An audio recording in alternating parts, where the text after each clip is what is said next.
Järgmine kõneleja, härra Peep Siitam, on Tallinna Tehnikaülikooli doktorant ja alates 2011. aastast Omanike Keskliidu energianõunik. Tema kõne teemaks on tarbijate võimalused energiakulude mõjutamisel.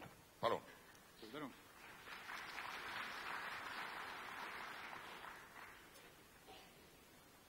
Lugupeetud härra president Rüütel, lugupeetud koduomanikud. Mõistmaks meie võimalusi energiakulusid ohjata, heidame korraks pilgu meie energiakulutuste sisule. Üle poole tarbitud energiakogusest moodustavad erinevad kütused ning ülejäänu enam-vähem võrdselt soojusenergia ja elektrienergia. Alustame käsitlemisest kütustest. Konkurentsitult suurima osa tarbitud energiakogusest meie majapidamistes moodustavad puitkütused. Üle 55%, bensiin, diisel, kütteõli moodustavad umbes kolmandiku ning ülejäänud kokku suurusjärgus 10%. Kuna importkütuste hinda me mõjutada ei suuda ning suurima osa kütustest moodustab puit erinevates olekutes, tasubki vaadata eeskätt puitkütuseid.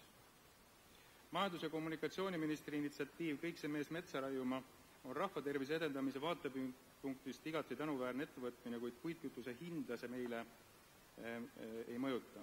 Iga metsaomanik soovib oma metsas saadavat tulu maksimeerida ning kuna hinnaturul kujundavad suurtarbijad regionaalne puiduturg, siis pole alust eeldada, et metsaomanikud kodutarbijaid metsakasutuses eelistaksid. Ka tuleb arvestada transpordikulude kiiret osatähtsuse kasvu kõigis kulutustes, mistõttu näiteks isegi minul metsaomanikuna oma metsast oma tarbeks küttepuit teha pole majanduslikult mõistlik. Majandusloogikat järgides võiks eeldada kütuse hindade kahanemist vaid juhul, kui sama heaolu tootmiseks kasutaksid suurtarbijad vähem toorainet, sõnaga oleksid energiaefektiivsemad. Jättes kõrvale ülejäänud majandusharud ning keskendudes vaid energiamajandusele, peaksime tarbijatena nõudma puiduressursi ebaefektiivse kasutuse vähendamist, eeskätt Narva olemasolevates ja kavandatavates uutes põlevkiviplokkides, mille kasutegur on lubamatult madal. Isegi juhul, kui see ei muuda regionaalset puiduhinda, saaksime seal Narva jõe ja Kirde-Eesti õhu soojendamiseks raisata kavandatud puiduenergiaga kaetud vähemalt kolmandiku kogu Eesti kodutarbijate poolt kasutatavast soojusenergiast. Ja lühidalt soojusenergiast. Eestis on käesoleva Euroopa Liidu rahastamisperioodi jooksul märkimisväärselt investeeritud katlamajade kaasajastamisse ning küttetorustike ja seadmete soojuskadude vähendamisse.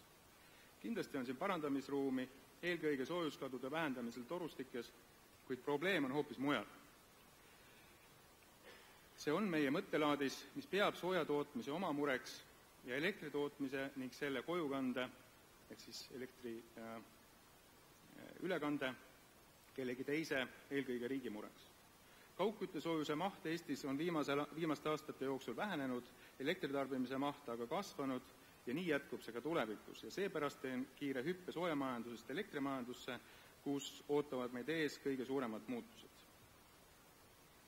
Nimelt, pisut enam kui 11 kuu pärast avaneb Eestis lõplikult elektriturg ning ajalukku läheb üks viimaseid administratiivsete otsustega juhitud turge Eestis, ehk siis elektriturg. Paraku kaasneb majanduskorralduse muutusega meie jaoks ilmselt ka oluline hinnatõus, mille suurust täna, nagu varem öeldud, saab vaid spekulatiivselt hinnata.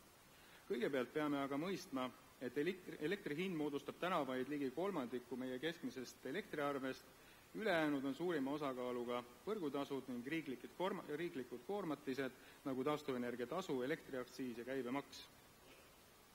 2013. aastal muutub vaid elektrihinna komponent ehk siis pildil punasega märgitud tulp. Lisaks eeldatavale hinnatõusule peame avatud elektrituru kontekstis arvestama ka hindade olulise kõikumisega aasta lõikes. Ja selle kõikumise illustreerimiseks on järgmine pilt, kus vasakus tulbas on meie praegune administreeritud elektrihind, vasakult teises tulbas Eesti piirkonna turuhind tööstustarbijatele eelmise aasta 9 kuu ulatuses või keskmisena, kelle jaoks on turg olnud avatud juba üle 1,5 aasta ning ülejäänud tulpades Soome ja Leedu elektrituru piirkondade elektrihinnad. Ilmselt on mõistlik ja konservatiivne eeldada, et kodutarbija hind 2013. aastal on vähemalt sama, mis tööstustarbijal eelmisel aastal.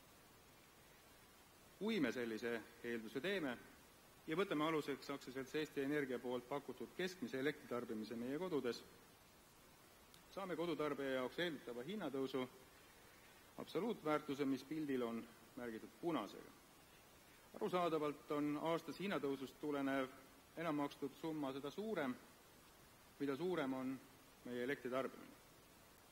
Siit jõuame esimese, samas palju leierdatud tõdemuseni meie võimalustest energiahindade mõjutamisel. Odavaim energia on tarbimata jäetud energia ehk energiaefektiivsus kodudes. Ma ei kavatse siinkohal peatuda erinevatel viisidel ja tehnoloogiatel, kuidas seda saavutada. Suurimaks väljakutseks energiasäästulahenduste realiseerimisel on vajaminev raha, õigemini selle puudumine koduomanikel. KredExi poolt kortermajade renoveerimiseks antud sooduslaenud ja tagastamatu abi on loomulikult õige asi, kuid see on olemasolevat elamufondi arvestades köömes ning eramajade omanikele taolise lahenduse täna veel pole. Kuna energiamajandus on ja tõenäoliselt jääb pikaks ajaks valdkonnaks, millele riigid viisil või teisel peale maksavad, peaks ka Eesti riik senisest enam olema huvitatud raha paigutamisest kodude energiasäästumeetmetesse, sest on üldteada rusikareegel, mis ütleb, et üks energiasäästu investeeritud rahaühik asendab 2 energiatootmisse kulutamata jäetud rahaühikut. Ning siiski on energiasäästu investeeringute tasuvusaeg, mis tihti võib olla 7–10 aastat, koduomanikule raske kanda. Ühe võimalusena selle patiseisu ületamiseks oleks vaja tekitada eestvedav tegevus vastava energiateenuse pakkumiseks turul, sest ettevõtluse jaoks on sellise tasuvusajaga projektid igati mõistlikud. Sellisel juhul saaksime koduomanikena näiteks 10-aastase stabiilse ja garanteeritud energiakulude taseme, ettevõtte aga sama perioodi jooksul investeeringust tuleneva reaalkulude vähenemisest saadava tulu. Kuid meil on veel võimalusi kodukulude vähendamiseks. Olen kindel, et tarbijatepoolne tõhusam järelevalve energiaturgudel toimuva osas annaks meile olulist lisaressurssi energiasäästu investeeringute rahastamiseks. Toon siin näitena aktsiaselts Eesti Energia uute põlevkiviblokkide ehitamise. Ühe uue põlevkivibloki maksumus on 650 miljonit eurot, mille maksumaksja turuhinnale lisaks selle eest kilovatt-tundigi vastusaamatu kinni peab maksma, kuna uute katelde investeerimiskulud turuhinda ei mahu. Eeldades kütte- ja ventilatsioonitööde ning hoonete soojustuse maksumuseks 150 eurot hoone üldpinna ruutmeetri kohta saaksime 650 miljoni euro Narva plokkidesse uputamise asemel energiasäästlikult rekonstrueeritud ligi 9 miljonit ruutmeetrit elamispinda, mis moodustab 22% kogu elamispinnast eeldusel, et omanikud ise panustavad 50% energiasäästu investeeringust. Ebaefektiivse investeeringu asemel saaksime oma kulud oluliselt väiksemaks. Sõnum esitatust on lihtne. Enne mis tahes energiamajandusse antavat toetusraha tuleb otsustajatel selle alternatiivina kaaluda, kas vastava toetuse andmine energiasäästule pole mitte otstarbeka. Sellise dilemma klaarimist tuleb meil veel piisavalt. Lisaks põlevkiviblokkide rajamistoetusele gaasivõrkude ost, vedelgaasiterminali rajamine ning teiste energiatootmisvõimsuste rajamine. Meenutades, et elektri hind moodustab vaid 1/3 meie elektriarvest tõusetub küsimus. Kuidas vähendada suurima osa, ehk siis 2/3 elektrikojukande ning riiklike koormistega seotud kulutusi elektritarbimisel? Samad on tegelikult ka soojustarbimisel. Kiire vastus küsimusele on energiat ise toota.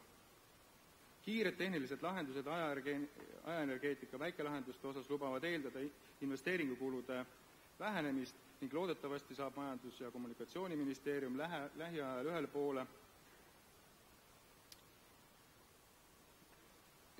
poole ka elektri- ja väiketootmisvõimsuste lihtsustatud liitumistingimuste kehtestamisega, mis täna on oluliseks takistuseks ise elektri- ja soojaenergia tootmisel. Hiljuti palju kõneainet pakkunud Siseministeeriumi poolt 29 metsatalu elektriliitumise toetuse projekti raames maksti toetust kokku 1,7 miljonit eurot, ehk ligi 60 000 eurot liituja kohta. Sama toetussummaga oleks toetuse saajad saanud endale kogu elektritootmiseks vajaliku tehnika koos salvestusvõimsusega ning riiklikud maksud olnuks tulevikus välistatud, samuti kulud elektriülekandele. Nüüd loodi selle summaga liitumine, kuid elektri eest tuleb endiselt maksta kogu ulatuses. Kolmas võimalus energiakulude vähendamisel on elektriostuks koduomanike konsolideerimine. Lisaks elektribörsi hinnale sõltub järgmisest aastast meie jaoks elektri hind lepinguperioodi kestusest. tarbimisharjumustest, sellest, kas elektrit tarbitakse päeval või öösel, tema tarbimise prognoositavusest ja sellega seotud finantsriskidest. Ka tahavad kaetud saada meie elektrimüüja ja bilansihalduri tegevuskulud ning oodatav kasu. Eesti Omanike Keskliit on veendunud, et elektriostuks koduomanike konsolideerimine annab meile parema elektrihinna ja paremad lepingutingimused võrreldes üksikult ja eraldi üldteenuse korras ostes. Selles osas kavatseb Omanike Keskliit võtta initsiatiivi ja tulla koduomanikele appi. Võimalikelt elektrimüüjatelt pakkumiste küsimine ja lepingutingimuste läbirääkimine ning kodutarbijate nõustamine elektrituru avanemisega seotud küsimustes on tegevused, millega kavatseme algust teha ning palume oma liikmete toetust sellele initsiatiivile. Energiakandjate hinnatõus on paratamatu.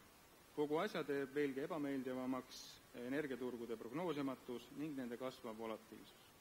Päris kindel võib olla kodukulude järjest kiiremas kasvus juhul, kui me koduomanikena ei võta initsiatiivi ning jääme lootma vaid meie õhukese riigi administratiivsetele otsustele. Kokkuvõtteks tahan öelda, et meil on koduomanikena 2 peamist viisi energiakulude kasvu ohjeldamisel. Paremal juhul energiakandjate globaalsest hinnatõusust isegi kasu saamiseks. Esimene võimalus on senisest tõhusama tarbijajärelevalve tekitamine selleks, et mis tahes maksumaksjate eest tehtavad administratiivsed otsustused kaaluksid lisaks tehnilistele aspektide tulevikus enam nende mõju koduomanikele ja teine võimalus on koduomanike ühistegevuse käivitamine energiamajanduses, seda nii energiatoodete sisseostul, energiasäästuprojektide realiseerimisel kui ajaenergeetika projektide realiseerimisel. Soovin, et toetaksite Eesti Omanike Keskliidu initsiatiivi elektriühisostutegevuste ettevalmistamisel. Tänan tähelepanu eest!